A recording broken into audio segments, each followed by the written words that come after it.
ಮಾಡ್ದಲೆ ಒಂದೇ ಒಂದು ನಿಮಿಷ ಫ್ರೀ ಮಾಡ್ಕೊಂಡು ಈ ವಿಡಿಯೋನ ನೋಡಿ. ಆದಷ್ಟು ಎಲ್ಲರಿಗೂ ಶೇರ್ ಮಾಡಿ ಅಷ್ಟೇ ನಾನು ನಿಮ್ಮಲ್ಲಿ ಕೇಳ್ಕೊಳ್ಳೋದು.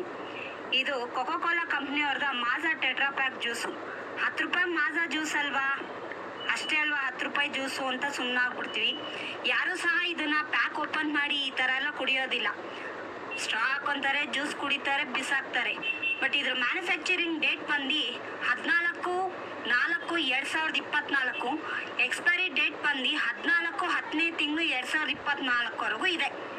ಬಟ್ ಇದು ಎಷ್ಟು ಮಟ್ಟ ಹಾಳಾಗಿದೆ ಅಂತಂದರೆ ನೀವು ಊಹಿಸೋಕ್ಕೂ ಕೂಡ ಆಗಲ್ಲ.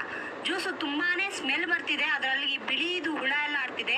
ಸೈಡಲ್ಲಿ ನೋಡ್ಬೋದು ನೀವು ಎಷ್ಟು ಮಟ್ಟಿಗೆ ಹಾಳಾಗಿದೆ, ಫಂಗಲ್ಸ್ ಬಂದಿದೆ ಅಂತಂದು. ಈ ಪ್ಯಾಕ್ನ ಓಪನ್ ಮಾಡಿ ನೋಡಿದ್ರೆ ಈ ಥರ ಇದೆ. ಇದರೊಳಗಡೆ ಕಂಪ್ನಿಯವರು ಏನೋ ಒಂದು 10 ರೂಪಾಯಿ ಅವರು ದುಡ್ಡು ಮಾಡೋ ಇಂಟೆನ್ಷನ್ನಿಂದ ಇದರೊಳಗಡೆ ಏನು ಹಾಕಿ ಪ್ಯಾಕಿಂಗ್ ಮಾಡಿ ಇದನ್ನು ಕೊಡ್ತಾರೋ ಗೊತ್ತಿಲ್ಲ. ಮಕ್ಕಳಾಗಲಿ ದೊಡ್ಡವರಾಗಲಿ ಬೇರೆಯೊಬ್ಬರಾಗಲಿ ಯಾರಾಗಲಿ ಹಿಂದೆ ಮುಂದೆ ಯೋಚನೆ ಮಾಡ್ದಲೇ ಕುಡ್ದು ಬಿಡ್ತೀವಿ. ಇದು ಎಷ್ಟು ಮಟ್ಟಿಗೆ ಹಾಳಾಗಿದೆ ಅಂತಂದರೆ ಹೇಳ್ಬಾರ್ದು, ಅಷ್ಟಿದೆ. ಇದನ್ನು ದಯವಿಟ್ಟು ಆದಷ್ಟು ಎಲ್ಲರಿಗೂ ತಲುಪೋ ಥರ ಶೇರ್ ಮಾಡಿ. ದಯವಿಟ್ಟು ಯಾರು ಸ್ಕಿಪ್ ಮಾಡ್ದಲೇ ಒಂದೇ ಒಂದು ನಿಮಿಷ ಫ್ರೀ ಮಾಡ್ಕೊಂಡು